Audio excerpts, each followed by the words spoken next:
अस्सलाम वालेकुम वरहमतुल्लाह। बच्चों, आज के इस वीडियो में काइनेमेटिक्स में ही हम आगे बढ़ेंगे और एक और क्वांटिटी के बारे में बात करेंगे जिसका नाम है एक्सेलरेशन।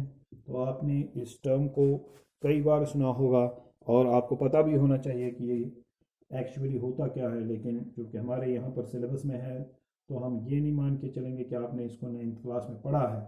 तो हम यहाँ पर अपने सिलेबस के मुताबिक फिर से इस पर एक डिस्कशन करेंगे। तो व्हाट इज़ एक्सेलरेशन? एक्सेलरेशन को समझने से पहले आप पहले रिकॉल कीजिए जो हमने वेलोसिटी के बारे में पढ़ा।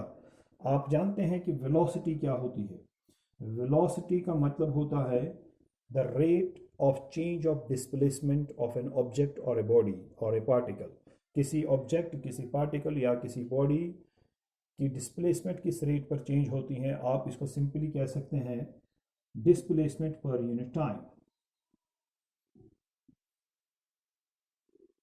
Displacement divide by time. ठीक है भाई, कि मतलब अगर आपको एक बॉडी की वेलोसिटी पता लगानी है तो आप देखेंगे कि अगर एवरेज वेलोसिटी पता लगानी है तो आप देखेंगे टोटल डिस्प्लेसमेंट क्या है divide by total time taken क्या है। इससे आपको क्या पता चलेगा?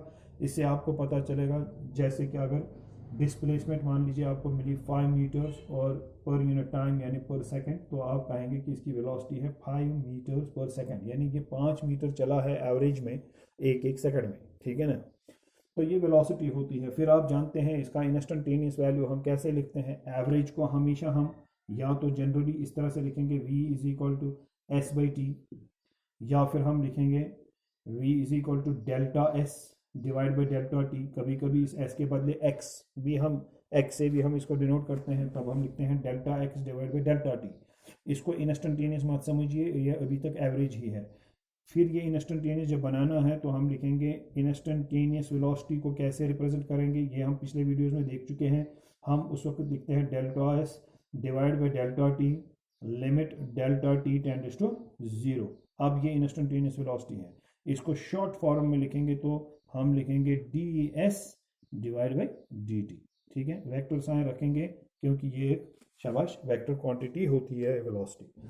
अगर किसी ऑब्जेक्ट की वेलोसिटी चेंज हो रही हो तो अब आप जानते हैं कि इसका क्या मतलब होता है। या तो मैग्नीट्यूड में उसकी वेलोसिटी चेंज हो रही होगी, यानी उसने ज़्यादा से ज़्यादा डिस्प्लेसमेंट जो है उसकी बढ़ रही होगी, उसकी मान लीजिए इंक्रीज हो रही है वेलोसिटी, तो इसका मतलब ये हुआ वो कम ही टाइम में ज़्यादा डिस्प्लेसमेंट ट्रैवल करेगी अब बॉडी। तो जब मान लीजिए पहले एक सेकंड में डिस्प्लेसमेंट हो गई 1 मीटर, अगर दूसरे एक सेकंड में डिस्प्लेसमेंट इसकी हो गई 2 मीटर्स, तो आप क्या कहेंगे? आप कहेंगे यहाँ से यहाँ तक डिस्प्लेसमेंट जो थी वो 1 मीटर थी, टाइम लगा था शाबाश 1 सेकंड, तो आप कहेंगे इसकी वेलोसिटी यहाँ से यहाँ तक क्या थी 1 मीटर पर सेकंड। लेकिन जब ये इस पॉइंट से दूसरे पॉइंट से अगले तीसरे पॉइंट तक आ गई बॉडी, अगर इसने 2 मीटर डिस्टेंस ट्रैवल की है 1 सेकंड में, तो आप कहेंगे इसकी वेलोसिटी है 2 मीटर्स पर सेकंड। तो इसका मतलब ये हुआ कि जब एक बॉडी की वेलोसिटी हम कहेंगे बढ़ गई है, तो इसका मतलब ये हुआ कि उसने कम ही टाइम में ज़्यादा डिस्प्लेसमेंट अब डिस्क्राइब करने वो बॉडी लगी है। यानी पहले अगर किसी टाइम में वो कोई डिस्प्लेसमेंट दिखा रही थी, अब उस बॉडी की डिस्प्लेसमेंट ज़्यादा हो रही है उस टाइम में। ठीक है कि नहीं? मान लीजिए 1 सेकंड में पहले उसकी डिस्प्लेसमेंट 1 मीटर हो रही थी, अब उस 1 सेकंड में उसकी डिस्प्लेसमेंट 2 मीटर्स हो रही है, तो हम कहेंगे कि इसकी वेलोसिटी इंक्रीज हो गई है इन मैग्नीट्यूड।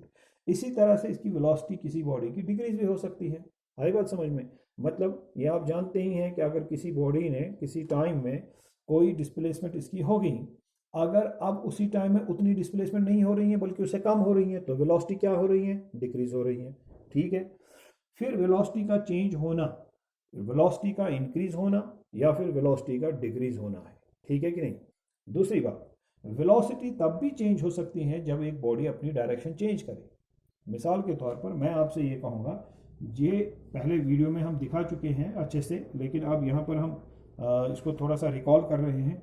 अगर एक बॉडी यहाँ से यहाँ तक गई 10 मीटर ए टू बी और इसको लगे मान लीजिए 5 सेकंड, तो हम कहेंगे कि ये डिस्प्लेसमेंट इसकी कितनी थी?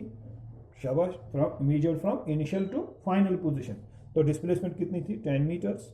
एवरेज में इसकी वेलोसिटी कितनी होगी? अगर यहाँ से यहाँ तक इसको 2 सेकंड लग गए हैं मान लीजिए, या 5 सेकंड लग गए हैं मान लीजिए, तो इसकी बताइए वेलोसिटी कितनी होगी? शाबाश, वेलोसिटी होगी displacement divide by time, and that is 2 metres per second.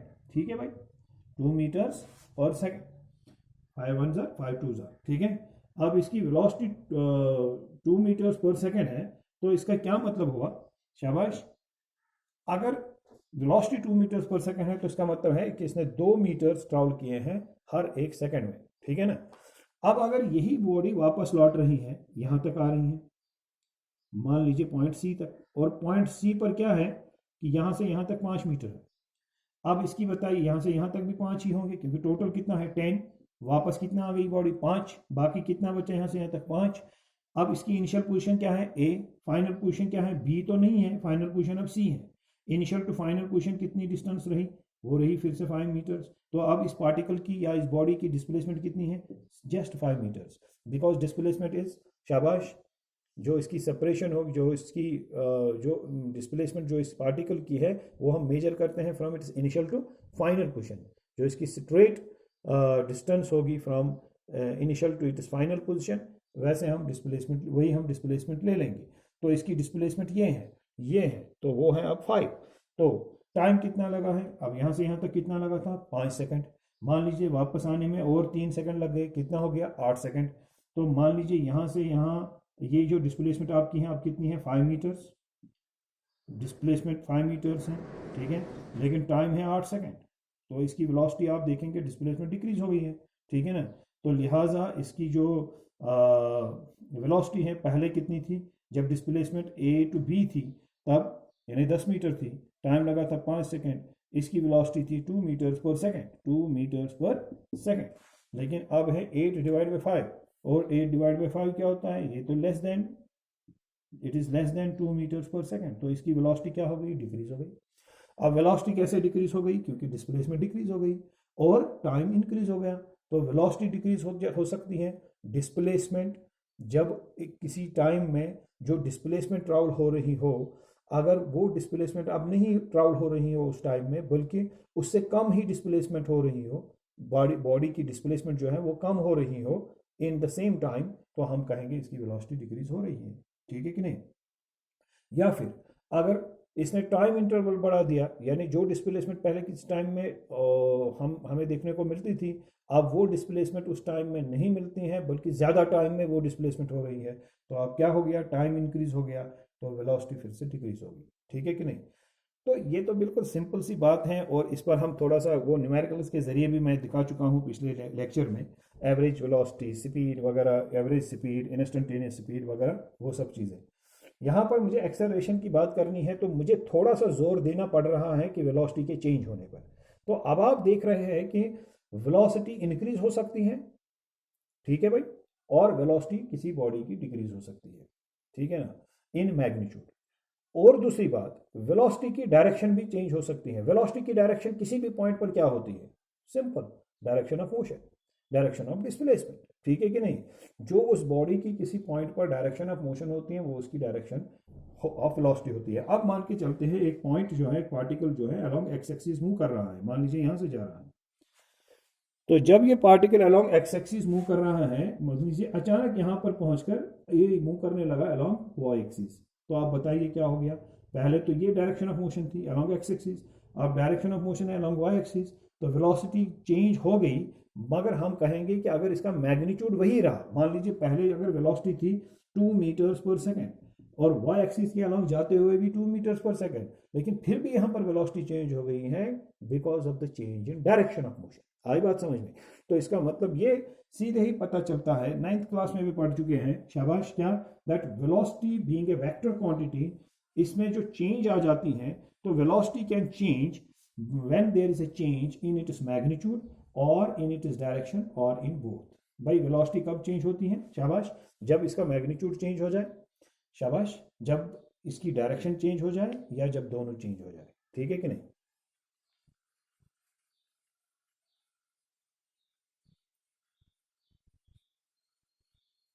आप देख लीजिए, अगर एक्सेलरेशन को देखना है, एक्सेलरेशन का मतलब होता है जब वेलोसिटी, देखिए आप अगर फिजिक्स सेंस के बगैर भी एक्सेलरेशन की बात करते हैं, तो आपको लगता है किसी चीज़ को एक्सेलरेट करना, जैसे आपने गाड़ी को एक्सेलरेट कर दिया, तो इसका मतलब क्या है, जब आप एक्सेलरेट करते हैं गाड़ी तेज़ भागती है या उसकी स्पीड कम हो जाती है। जब आप किसी चीज़ को एक्सेलरेट करते हैं तो उसकी जो वेलोसिटी है वो इंक्रीज होती है, डिक्रीज नहीं। तो लिहाजा जब हम एक्सेलरेशन का इस टर्म का यूज़ करें, ये हमेशा ही हम इस्तेमाल करते हैं उस वक्त जब वेलोसिटी चेंज हो रही हो, लेकिन जब वो इंक्रीज हो रही हो, डिक्रीज नहीं। डिक्रीज होने के वक्त हम डिसेलरेशन या फिर रिटार्डेशन टर्म का यूज़ करते हैं। अगर किसी बॉडी की वेलोसिटी चेंज हो रही है, हम कहते हैं डेफिनेशन में, the rate at which the velocity of a body or an object changes, or the rate of change of velocity of a body, or the change in velocity of a body per unit time। एक एक unit time में, मान लीजिए एक एक second में velocity किसी body की कितनी चेंज हो रही है, उसको हम कहते हैं भाई ये इसकी एक्सेलरेशन है। अगर वेलोसिटी चेंज ही ना हो, कोई एक्सेलरेशन नहीं। अगर वेलोसिटी चेंज हो जाए, इंक्रीज हो जाए पहले से, तो बॉडी एक्सेलरेट हो रही है। अगर वेलोसिटी चेंज हो रही हो मगर डिक्रीज हो रही हो पहले से, तो वेलोसिटी बॉडी डिसेलरेट हो रही है। ठीक है, हम इस तरह से कहेंगे। आप जानते हैं, मैंने अभी जो डेफिनेशन बताया, मैंने कहा acceleration is change in velocity. आप मान के चलें यहाँ चेंज इन वेलोसिटी जो है उसमें वेलोसिटी इंक्रीज हो रही है, डिक्रीज नहीं फिलहाल एक्सेलरेशन के लिए। डिसेलरेशन के लिए वो डिक्रीज हो रही है। तो change in velocity divide by time, ऐसे हम एक्सेलरेशन लिखते हैं। अब अगर हम चेंज इन वेलोसिटी देखेंगे तो मान लीजिए एक पार्टिकल पहले या एक बॉडी पहले, उसकी इनिशियल वेलोसिटी थी u, जो आपने छोटी क्लासेस में 9th क्लास में पढ़ा है। और अब मान लीजिए किसी पॉइंट तक जाते जाते इसकी वेलोसिटी इंक्रीज हो गई, और मान लीजिए यहाँ पॉइंट, इस पॉइंट पर इसकी वेलोसिटी कुछ और है, इंक्रीज हो गई है, v है। तो चेंज इन वेलोसिटी, कितना वेलोसिटी चेंज हो गई वो कैसे पता लगेगा? फाइनल वेलोसिटी माइनस इनिशियल, तो आप लिखेंगे v माइनस यू। और मान लीजिए ये सब मामला हो गया टाइम t में, तो आप कहेंगे v minus you divide by T. This is acceleration. अब सही बात यह है कि अगर इनिशियली ये बॉडी कम वेलोसिटी से मूव कर रही हो, यानी u जो है अगर ये लेस देन v है, फाइनल वेलोसिटी अगर ज्यादा है, यानी इसकी वेलोसिटी अगर बढ़ रही है टाइम के साथ साथ, और मान के चलते हैं, आपको समझाने के लिए ये मान के चलते हैं कि final velocity 10 metres per second है। इनिशियल वेलोसिटी जो थी मान लीजिए वो 6 मीटर्स पर सेकंड थी, तो चेंज इन वेलोसिटी आ गई 10 माइनस 6। मगर ये सब हो गया 2 सेकंड में, मतलब पहले 6, यहाँ पर 6 मीटर्स पर सेकंड थी वेलोसिटी, और 2 मीटर में यहाँ 2 सेकंड में यहाँ पर बॉडी पहुंच गई, लेकिन यहाँ पर इसकी वेलोसिटी कितनी थी? 10 मीटर्स पर सेकंड। तो टाइम कितना हो गया फिर ये चेंज होने में? 2 सेकंड्स, 2 सेकंड्स। तो इसका मतलब ये हुआ इट इज 4 मीटर शाबाश पर second divide by 2 seconds, that is शाबाश 2 मीटर। ये सेकंड भी ऊपर ही आएगा तो पर सेकंड क्या है? ठीक है ना। तो यहाँ एक्सेलरेशन बॉडी की क्या है? 2 मीटर्स पर सेकंड स्क्वायर। इसका मतलब क्या होता है? इसका मतलब होता है एक एक सेकंड में इसकी वेलोसिटी इंक्रीज हो रही है bye 2 metres per second, because इसकी rate of change of velocity है 2 metre per second square. Means एक एक सेकंड में, यहां पर देख लीजिए, अगर मैं इसको लिखूं 2 metre per second divide by second, तो इसका क्या मतलब होता है? शाबाश, वेलोसिटी चेंजेस, यानी जो चेंज इन वेलोसिटी है वो है 2 मीटर्स पर सेकंड, और जो टाइम है वो है 1 सेकंड। तो इसका मतलब हर एक सेकंड में वेलोसिटी चेंज हो रही है bye 2 metres per second. What is the change in velocity per unit time? Velocity कितनी चेंज हो रही है पर यूनिट टाइम? एक यूनिट टाइम में, एक मान लीजिए यहाँ पर एक एक सेकंड में वेलोसिटी कितनी चेंज हो रही है, that is called acceleration. So इसीलिए हम कहते हैं change in velocity per unit time, या the rate of change of velocity. अब एक्सेलरेशन भी वेक्टर ही होगा, क्योंकि वेलोसिटी यहाँ से वेक्टर है तो ये भी वेक्टर ही होगा, वेक्टर क्वांटिटी होगी। और अब जरा देख लेते हैं, अगर टाइम के साथ साथ मान लीजिए बॉडी की वेलोसिटी डिक्रीज हो गई, जैसा हम अक्सर देखते हैं, हम एक बॉल को किक मारते हैं, पहले वो तेज भागती हैं, धीरे धीरे धीरे उसकी वेलोसिटी जो है वो डिक्रीज हो जाती है, तो फिर वो आखिरकार रुक भी सकती है। तो अगर आप ये मान के चलें कि बॉडी की वेलोसिटी डिक्रीज हो गई, तो फिर फाइनल वेलोसिटी क्या होगी? कम होगी। तो मान लीजिए ये 10 नहीं है, अब ये 6 है, और इनिशियल वेलोसिटी से ज़्यादा रही होगी। अब ये 6 मान लीजिए 10 है, तो यहाँ पर आपको माइनस आएगा, यानी ये एक्सेलरेशन आपको वही मिलेगी, मगर ये आपको नेगेटिव मिलेगी। आप इसको टेक्निकली एक्सेलरेशन नहीं कहेंगे बल्कि डिसेलरेशन कहेंगे, क्योंकि ये बॉडी डिसेलरेट हो रही है। इसकी डिसेलरेशन कहने का मतलब यह है कि टाइम के साथ साथ इसकी वेलोसिटी इंक्रीज नहीं हो रही है, डिक्रीज हो रही है। यहां पर हमें यह समझने की जरूरत है कि हम एक्सेलरेशन कहे डिसेलरेशन कहे, बेसिकली हम वेलोसिटी में जो चेंज आती है टाइम के साथ साथ उसको समझना चाहते हैं। हम ये समझना चाहते हैं कि जब एक बॉडी की वेलोसिटी यूनिफॉर्म ना रहे, जब एक बॉडी की वेलोसिटी कांस्टेंट ना रहे, एक जैसी ना रहे, तो फिर जब उसकी वेलोसिटी चेंज हो जाए, हम कह सकते हैं, हम ये मेजर करना चाहेंगे कि हर यूनिट टाइम में, एक यूनिट टाइम में उसकी वेलोसिटी कितनी चेंज हो गई। अब उस चीज को हम कहेंगे the change in velocity per unit time, और इस चीज को हम एक्सेलरेशन कहेंगे। लेकिन टेक्निकली एक्सेलरेशन टर्म यूज करेंगे अगर वेलोसिटी टाइम के साथ साथ इंक्रीज हो रही हो, लेकिन अगर वो डिक्रीज हो रही हो तो डिसेलरेशन कहेंगे। और यहां से ये पता चलता है कि ये सारा मामला यूनिफॉर्म मोशन का नहीं है, नॉन यूनिफॉर्म मोशन का है, क्योंकि यूनिफॉर्म मोशन में हम आगे पढ़ेंगे कि यूनिफॉर्म मोशन में कोई एक्सेलरेशन प्रोड्यूस नहीं होती है। यूनिफॉर्म मोशन में होता क्या है, एक बॉडी एक ही वेलोसिटी से मूव कर रही होती है, एक ही डायरेक्शन में, ना ही वेलोसिटी का मैग्नीट्यूड चेंज होता है ना डायरेक्शन।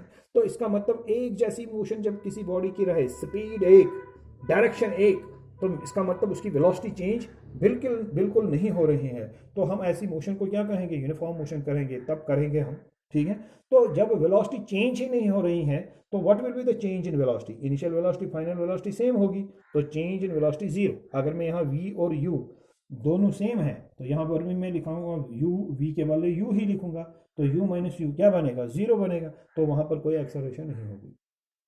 इसका मतलब यह है कि एक्सेलरेशन एक बॉडी में तभी प्रोड्यूस होता है जब उसकी वेलोसिटी चेंज हो, और अगर वो वेलोसिटी टाइम के साथ साथ बढ़ जाए हम टर्म एक्सेलरेशन का यूज़ करेंगे, और अगर वो टाइम के साथ साथ घट जाए, डिक्रीज हो जाए, हम डिसेलरेशन या रिटार्डेशन का यूज़ करेंगे। हम कहेंगे इसकी रिटार्डेशन ये है। तो रिटार्डेशन या डिसेलरेशन जो है it is actually negative acceleration, ये नेगेटिव एक्सेलरेशन होता है, ठीक है ना। तो जब एक्सेलरेशन नेगेटिव आ जाए उसी को हम डिसेलरेशन कहेंगे, और नेगेटिव का मतलब होता है इसकी वेलोसिटी डिक्रीज हो रही है, ठीक है कि नहीं। अब जरा हम एक दो एग्जाम्पल से इसको समझने की कोशिश करेंगे। देखिए, अगर मैं इस पेन को छोड़ दूं तो ये कहाँ जाएगा, बिल्कुल नीचे जाएगा। जब ये नीचे जाएगा तो ऊपर इसकी वेलोसिटी क्या थी, जीरो थी। जब मैंने इसको छोड़ दिया क्या वेलोसिटी जीरो रही, नहीं।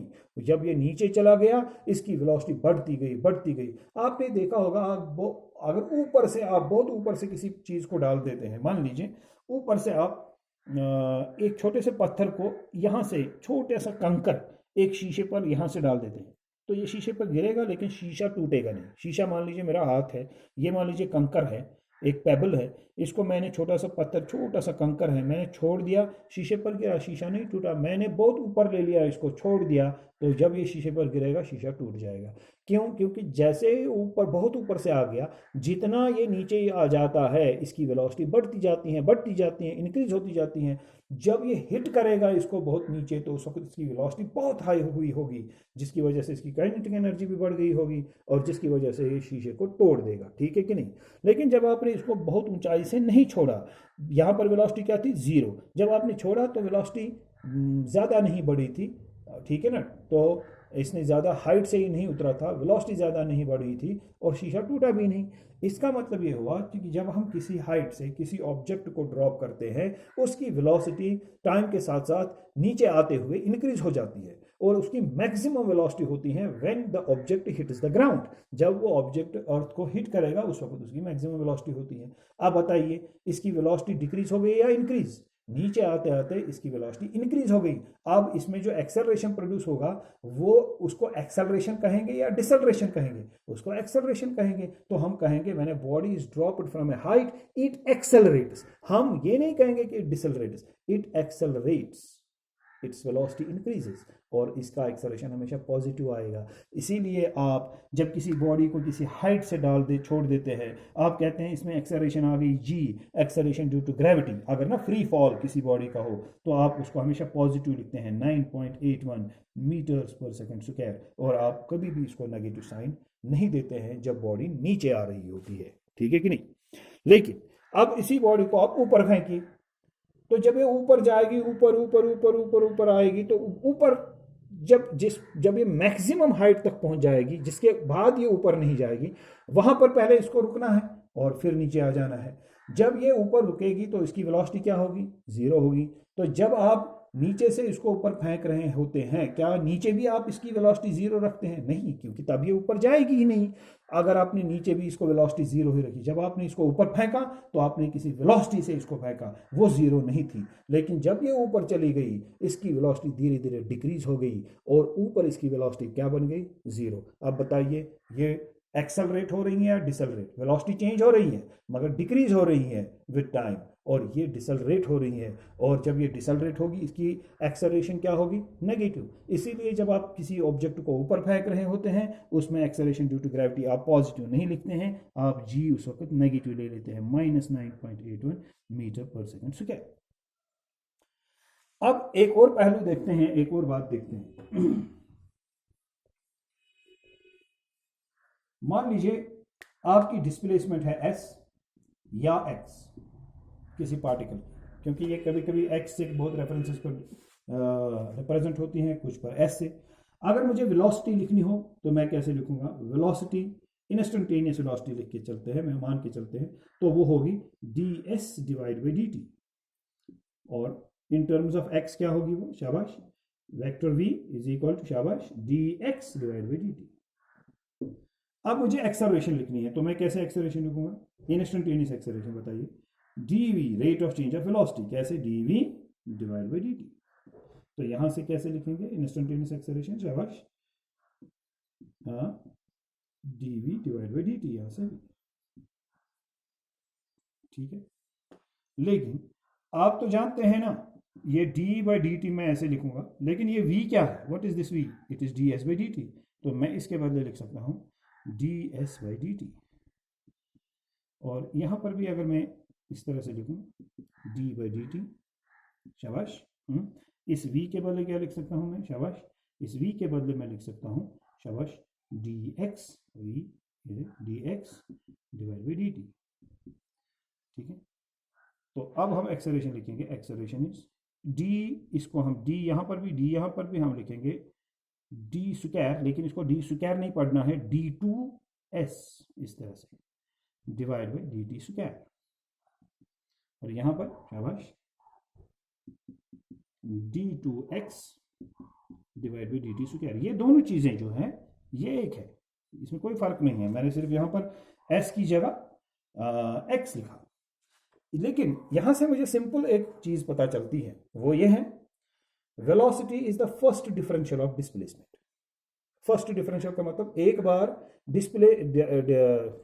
डिफरेंशिएशन कीजिए डिस्प्लेसमेंट की विद रिस्पेक्ट टू टाइम, तो फर्स्ट डिफरेंशियल जो मिलेगा, पहली बार जब आप डिफरेंशिएशन करेंगे डिस्प्लेसमेंट की टाइम के साथ, टाइम से विद रिस्पेक्ट टू टाइम करेंगे, तो आपको जब डिफरेंशिएट करेंगे डिस्प्लेसमेंट को विद रिस्पेक्ट टू टाइम, तो इसको फर्स्ट डिफरेंशियल ऑफ डिस्प्लेसमेंट कहते हैं। First differential of displacement is velocity. लेकिन एक्सेलरेट और फर्स्ट डिफरेंशियल कैसे रिप्रेजेंट होगा, d का पावर यहाँ पर 1 होगा, नीचे dt का भी पावर 1 ही होगा।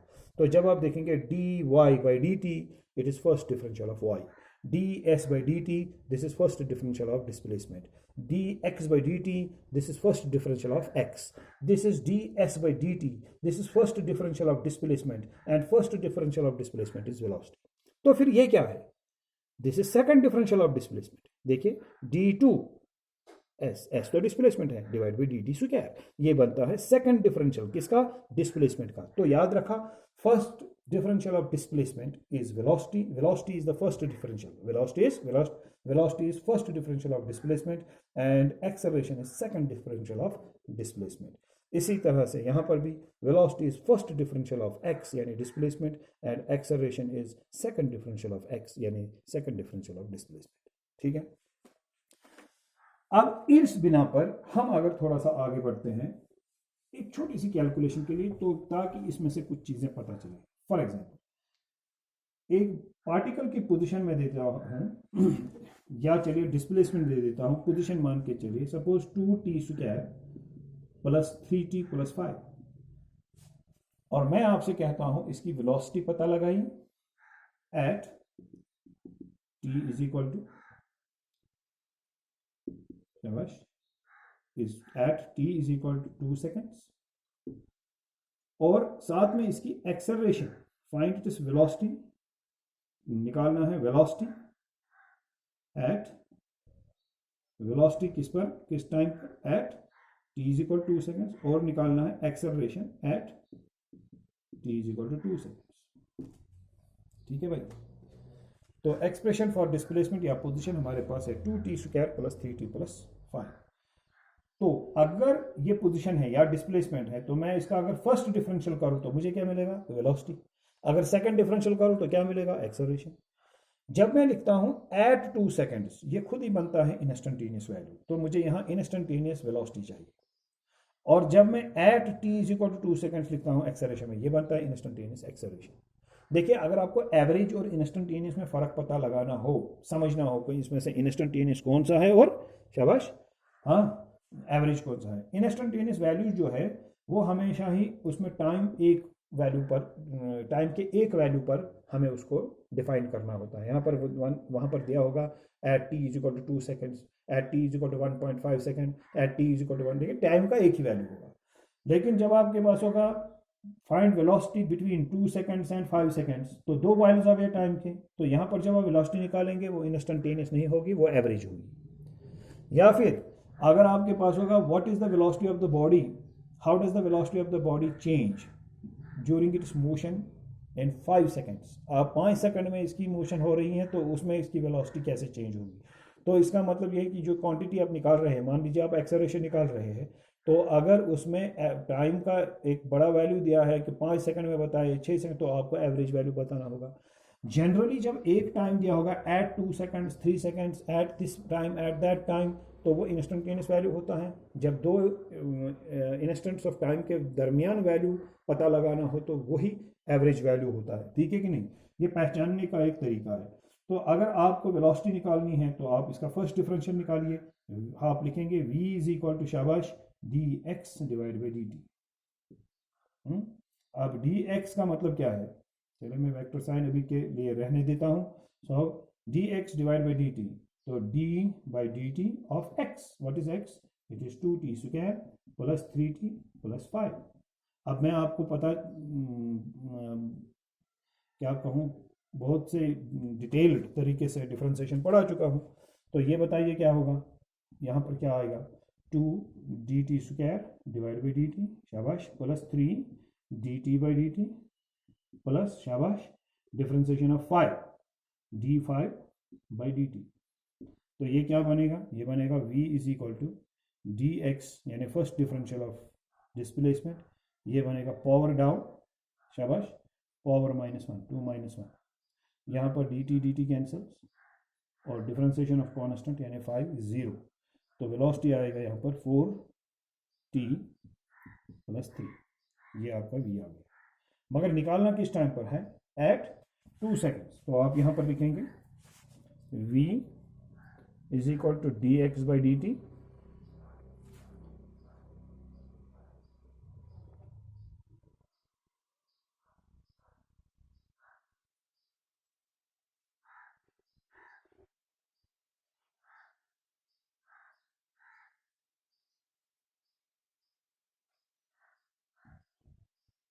हाँ भाई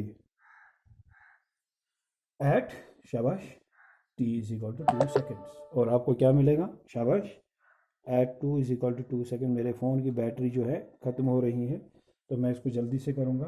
तो 2 वैल्यू दे दीजिए इस t का, यहाँ का 4 into 2 plus 3, 8 plus 3 is 11 metres per second, ये मिल गया वेलोसिटी।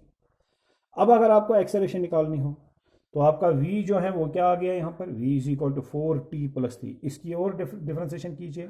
मान लीजिए इक्वेशन फर्स्ट है, इक्वेशन फर्स्ट को फिर से डिफ्रेंशिएट कीजिए तो आपको मिलेगा dv/dt वो बन गया एक्सेलरेशन, वो यहाँ पर खाली 4 आएगा, ठीक है ना। तो उसमें t is equal to 2 seconds देने की बात ही नहीं है, क्योंकि ये तो t तो उधर होगा ही नहीं एक्सेलरेशन में। एक्सेलरेशन की एक्सप्रेशन आएगी dv/dt, यानी डिफ्रेंसिएशन करना है इस v को। अब यहाँ पर डिफ्रेंसिएशन करिए तो 4, ठीक है ना, और इसकी डिफ्रेंसिएशन आएगी 0। तो एक्सेलरेशन बन गई है, तो वो एक्सेलरेशन बन गई 4 मीटर पर सेकंड स्क्वायर। यहाँ t is equal to 2 seconds देने की बात आएगी ही नहीं, क्योंकि ये t पर डिपेंड करता ही नहीं है। इस तरीके से आप एक्सेलरेशन निकाल सकते हैं डिस्प्लेसमेंट इक्वेशन से या पोजीशन इक्वेशन से। Thank you very much.